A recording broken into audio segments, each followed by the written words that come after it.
নমস্কার বন্ধুরা, tasty dishes by Ruma চ্যানেলে আপনাদের সকলকে স্বাগত জানাই। আজকে আমার রেসিপি পনির কালিয়া। সম্পূর্ণ নিরামিষ এই পনির কালিয়া রেসিপিটি ভাত, রুটি, পরোটা, এমনকি পোলাওয়ের সঙ্গেও কিন্তু খুব ভালো লাগে। রান্নাটি করা যেমন সহজ, খেতেও কিন্তু খুব সুস্বাদু হয়। তাহলে চলুন শুরু করা যাক। এই পনির কালিয়া করার জন্য আমি কিছুটা ছানা নেব। আমি 1 কেজি দুধের ছানা করে নিয়েছি।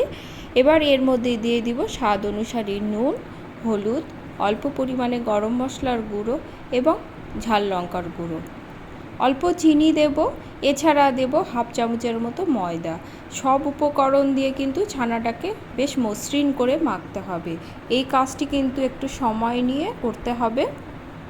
প্রথমে আমি ছানার দলাগুলোকে ভেঙে দেব, দিয়ে হাতের তালুর সাহায্যে ঘষে ঘষে এটাকে কিন্তু মসৃণ করতে হবে। যত মাখা যাবে তত ছানাটা কিন্তু হালকা হবে এবং যখন কালিয়াটা ঝোলে পড়বে তখন কিন্তু বেশ ফুলে উঠবে। এটি করতে কিন্তু আমার মোটামুটি 10 থেকে 12 মিনিট সময় লেগেছে। দেখুন ছানাটা কিন্তু কতটা মসৃণ হয়ে গেছে। আমার ছানাটা কিন্তু সুন্দরভাবে মাখা হয়ে গেছে। এবার আমি এর থেকে লেচি কেটে নেব। লেচি থেকে ছোট ছোট বলের আকারে গড়ে নেব। আপনারা যে সাইজের বল করতে চান সেই হিসাবে কিন্তু আপনারা ছানার বলটা বানিয়ে নেবেন। এবার হাতের তালুতে অল্প সাদা তেল মাখিয়ে নেব। বলগুলো থেকে একটি একটি করে বল নিয়ে ভালো করে স্মুথ করে নেব এবং শেপটা আপনারা চৌকো দিতে পারেন, গোল বলও দিতে পারেন। আমি একটু চ্যাপ্টা টাইপের করব।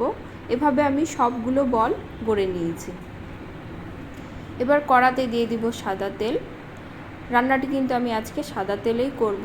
আপনারা চাইলে সর্ষের তেলেও করতে পারেন। তেলটা গরম হয়ে গেলে এবার ছানার কোপ্তাগুলো আমি দিয়ে দেব। এক পিঠ হয়ে গেলে অপর পিঠের জন্য উল্টে দেব। 2 পিঠ কিন্তু বেশ লাল করে ভেজে তুলে নেব। তবে ভাজার সময় কিন্তু গ্যাসের ফ্লেমটা কিন্তু লোতেই রাখতে হবে।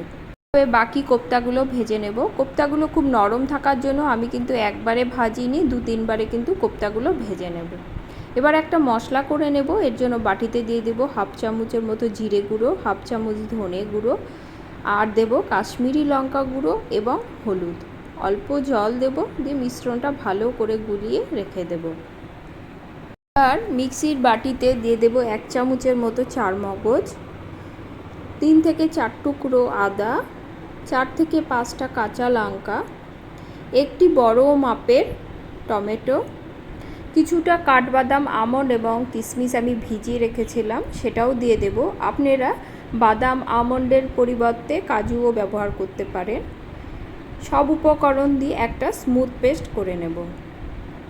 এবার কোপ্তার তেলের মধ্যে ফোড়নে দেব 2টো তেজপাতা, আর দেব গোটা গরম মশলা। গরম মশলার মধ্যে নিয়েছি আমি লবঙ্গ, দারচিনি এবং এলাচ, আর দেব গোটা জিরে। ফোড়ন থেকে সুন্দর গন্ধ বেরোলে পেস্ট করে রাখা মশলাটা আমি দিয়ে দেব। মশলাটা দিয়ে কিন্তু বেশ কিছুক্ষণ কষিয়ে নিতে হবে।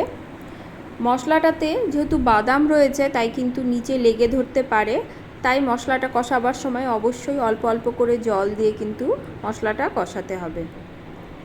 এবার আমি এর মধ্যে দিয়ে দিলাম গুলিয়ে রাখা মশলাটা দিয়ে কিন্তু আরও মিনিট 5 মতো মশলাটা আমি কষিয়ে নেব। মশলাটা কষাবার সময় কিন্তু আমি প্রতিবারই অল্প অল্প করে জল দিয়েছি এবং মশলাটা কষিয়ে নিয়েছি। মোটামুটি মিনিট 5 মতো মশলাটা আমি কষিয়ে নিয়েছি। দেখুন মশলা থেকে কিন্তু তেল ছাড়তে শুরু করেছে। এবার আমি এর মধ্যে দিয়ে দেব জল। জলটা গ্রেভি কী পরিমাণ রাখতে চান সেই হিসাবে দেবেন। এই পনির কালিয়াতে কিন্তু খুব একটা গ্রেভি ভালো লাগে না, আমি একটু মাখো মাখো রাখবো, তাই জলের পরিমাণটা কম দিয়েছি।